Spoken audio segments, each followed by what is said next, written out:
remercie tout de même d'être là à propos de cette journée internationale de l'habitat. Oui. Oui,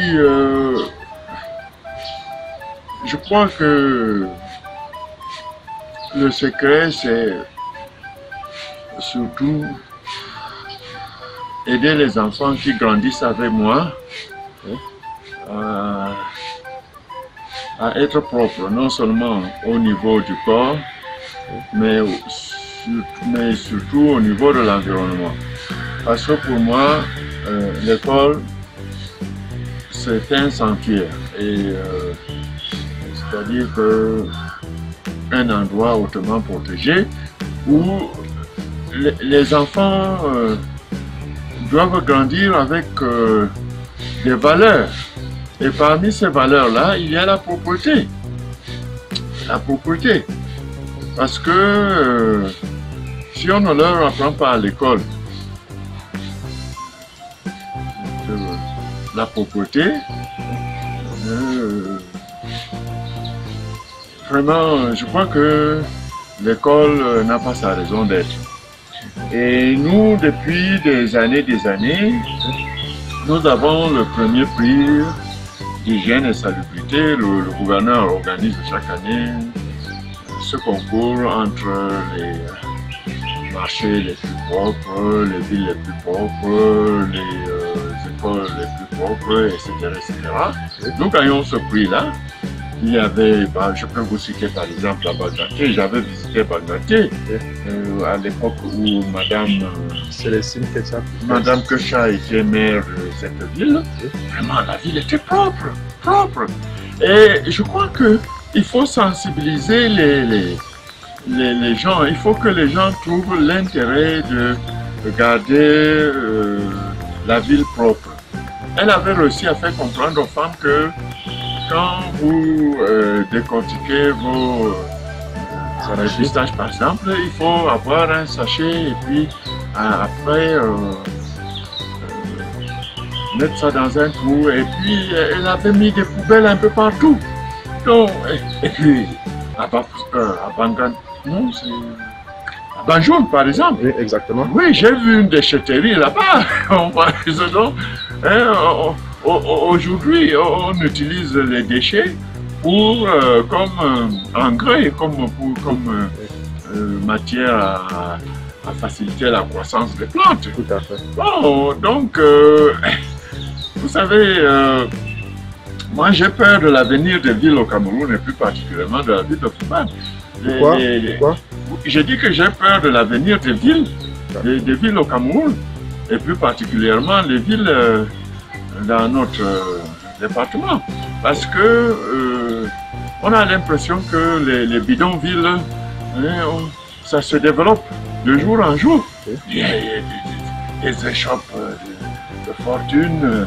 Regardez les menuisiers métalliques s'installent un peu partout, et puis des échoppes vraiment avec des planches, etc., etc. Non, il ne faut pas encourager le développement de bidonvilles, parce que plus tard, ça va créer des problèmes. Regardez, quand on a voulu faire des routes à Douala, on a cassé. Et puis, vous m'avez posé la question du secret. Oui, le secret, c'est quoi? Mon premier poste, c'était à Bomba, dans les années 60, je crois,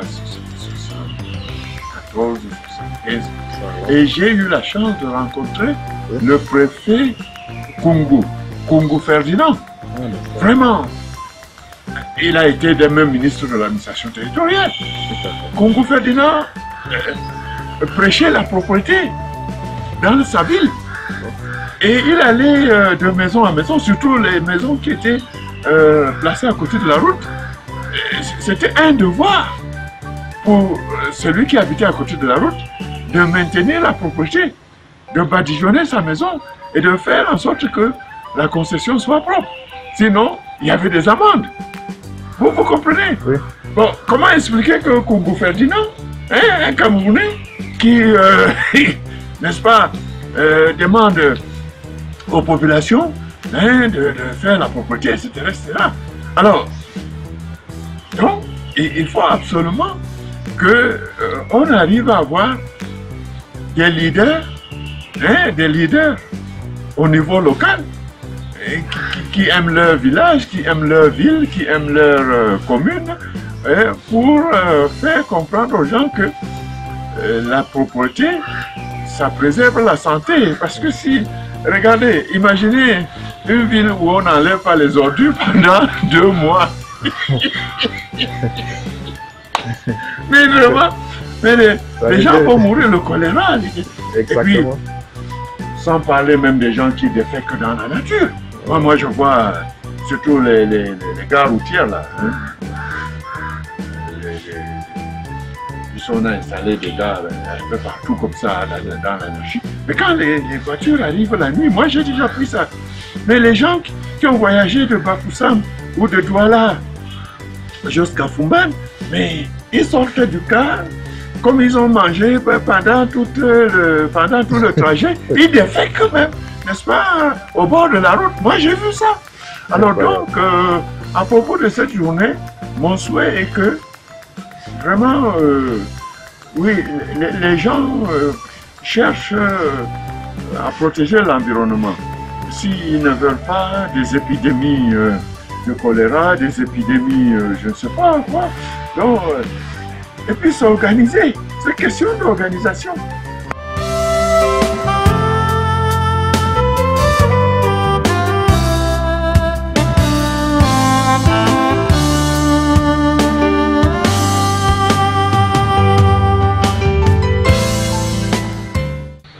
Moi, je ne suis pas fier de ma ville natale. Moi, je vous dis sincèrement, je ne suis pas fier de ma ville natale. Elle n'est pas propre? Non, elle n'est pas propre. Elle n'est pas propre. Et ça été partout? D'ailleurs, je peux vous citer un exemple. Oui, regardez juste là où on vend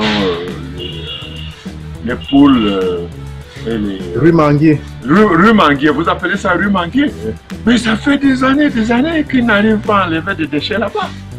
Quand vous passez là-bas, il y a des mouches partout. Il y a des mouches partout. Donc il faudrait vraiment une prise de conscience. Une prise de conscience. Et puis moi j'étais au Sénégal. Puisque vous parlez de ces secrets. J'étais au Sénégal. Ce qui m'a frappé, c'était la période de mandarines. Ils ont beaucoup planté de mandarines. Et les élèves sortaient des classes avec... ils suçaient la mandarine et ils avaient des petits sachets en plastique et ils mettaient les pépins et les épluchures dans le sachet. Alors, j'arrive à Bafoussam, et c'était l'époque de canne à sucre, et bien, les élèves d'un Jaleng 5, un Jaleng, je ne sais plus combien là, ils suçaient les cannes à sucre, ils jetaient tout sur le sol, tu comprends? Alors, la rue principale, la rue qui va du lycée classique Angelin 20, il y a trop d'Angelin là-bas, et c'était jonché des épluchures de canne à sucre. Vous voyez la différence entre une ville du Sénégal où les enfants ont compris que quand on suce les mandarines, on met ça dans les sachets, et puis la capitale de ma région de l'Ouest, où les enfants mangent les cannes à sucre et jettent. Et d'ailleurs, une fois là, j'étais censeur au lycée, c'était le lycée classique à l'époque, c'est devenu le lycée bilingue.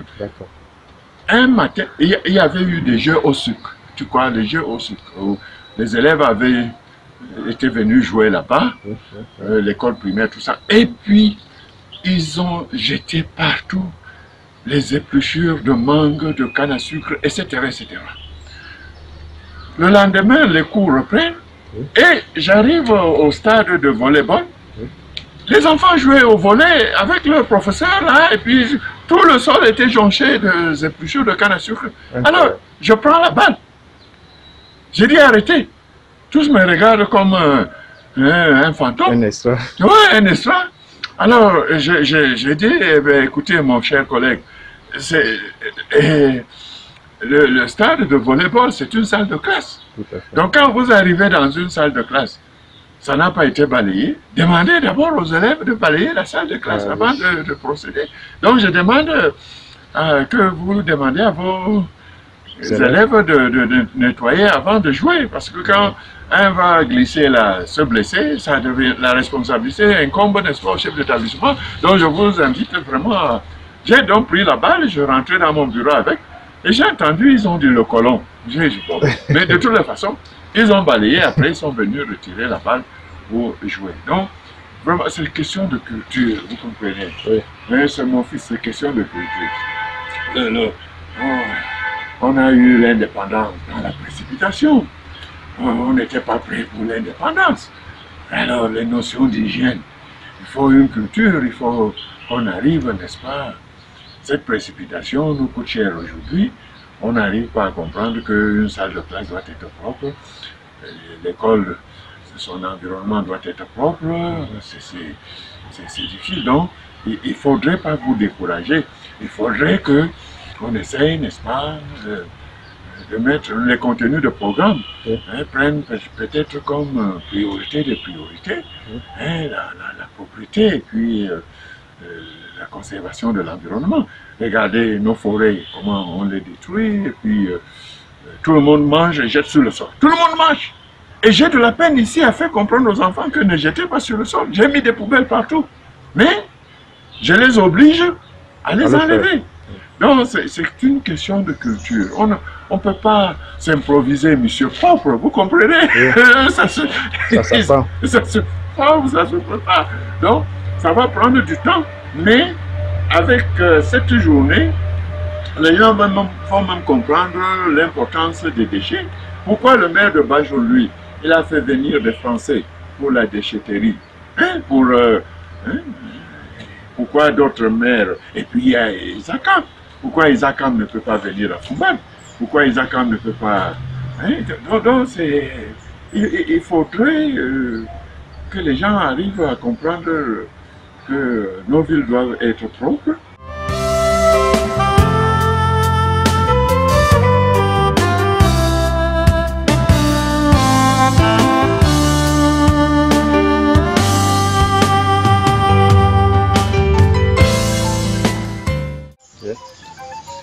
Qui sont les premiers bénéficiaires, n'est-ce pas, de ces endroits-là, fassent comme les femmes de Banganté que j'ai vues. Pourquoi les femmes de Banganté ont compris qu'il y va de leur propre intérêt, de garder les lieux propres, et nous à Fumban, on ne comprend pas ça. Non, c'est pour leur propre bien. Pour leur propre bien, donc je souhaite que les femmes à Fumban prennent des dispositions pour que leur marché soit propre, puisqu'elles sont là 24 sur 24. On doit fermer le marché pour les chasser, pour les faire quitter. Sinon, si vraiment il y avait de la lumière, je suis sûr même que certaines passeraient les nuits là-bas. Donc, il leur appartient, n'est-ce pas, de comprendre l'importance de la propreté. Et la déchetterie, même des hommes d'affaires, des élites peuvent, n'est-ce pas, créer des déchetteries, et puis le sac coûte 3 à 4 000 francs. Le sac d'engrais, c'est-à-dire le sac de... Quand c'est trié, c'est préparé, ça coûte cher. Et puis on peut aussi faire... On peut augmenter la production en disant, puisque aujourd'hui, les engrais chimiques là posent problème à la vie, à la santé de nos populations. Pourquoi, n'est-ce pas, on ne peut pas, n'est-ce pas, des gens qui ont des moyens, on ne peut pas créer les engrais bio. Voilà, fabriquer les engrais bio, c'est-à-dire à partir des déchets. Ça, on n'a pas besoin d'être maire pour faire ça. On peut un individu qui comprend. On crée des entreprises, créer les entreprises, créer les emplois, créer. Mais voilà, un domaine où on peut, n'est-ce pas, aller s'installer quelque part. Ça va donner de la main-d'œuvre. Et puis, faire venir même des coopérants français, comme M. Foster à Banjoun, peut venir des hommes et des femmes pour apprendre aux locaux comment on peut transformer ces déchets-là. Donc, merci d'être venu. Il y va de... Quand la ville est propre, tout le monde en bénéficie.